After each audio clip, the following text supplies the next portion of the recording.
On August 14th, 2005, a Boeing 737 took off from Cyprus, heading for Athens with 121 people on board. There were families, children, and couples, all starting what they thought was just a normal flight. The weather was clear, there were no warnings, and no one felt any sense of fear. And yet, not a single one of them would survive. At 9:07 a.m., the plane departed from the runway. Inside, the crew went through their routine procedures as passengers buckled up. Some were smiling, some were already trying to sleep, others were listening to music. No one had any idea that this would be their last morning. Just a few minutes after takeoff, something small went wrong. Something invisible, but deadly. The cabin slowly began to lose pressure, but no one noticed it, not the passengers, and not even the pilots. In the cockpit, an alarm began to blare. The captain and first officer heard it, but they tragically misunderstood what it meant. Thinking it was a simple technical alert, they followed the wrong checklist, completely unaware that the oxygen inside the plane was quietly disappearing. As the plane climbed, the effects of hypoxia set in. At 18,000 feet, people started to feel dizzy.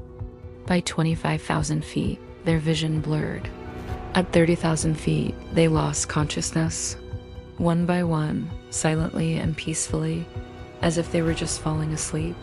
The emergency oxygen masks deployed from the ceiling, but for many, it was already too late. Some were already unconscious. Children sat next to parents who would never wake up again. The cabin fell silent, eerily quiet.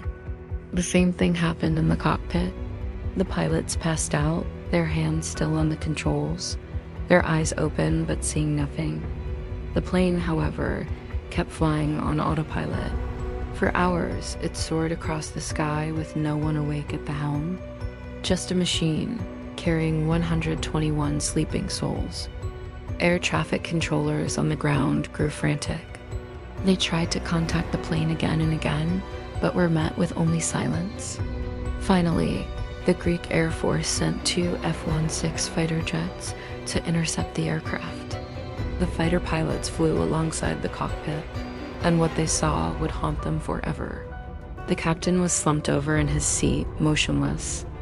The first officer was frozen in place like a statue, but then they saw something impossible.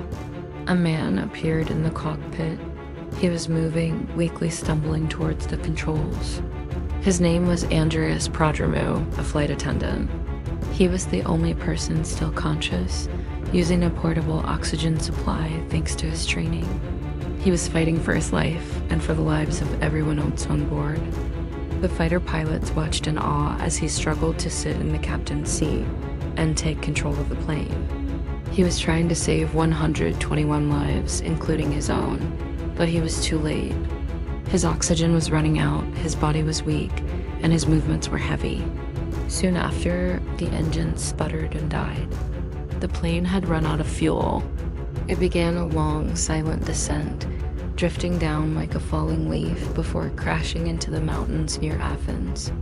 There was no final message, no explosion, no goodbye. Just the end. The investigation later revealed the heartbreaking truth. It was all caused by a simple maintenance mistake. A single switch. The pressurization mode selector was left in the wrong position. One small error had slowly and silently stolen the air, the consciousness, and the life from everyone on board. Today, Helios Flight 522 is remembered as the ghost plane, the aircraft that flew for hours with no living pilot, carrying only the quiet bodies of the sleeping. It's a chilling reminder that sometimes the most terrifying tragedies don't arrive with a bang, but with a whisper. 121 souls vanished in silence.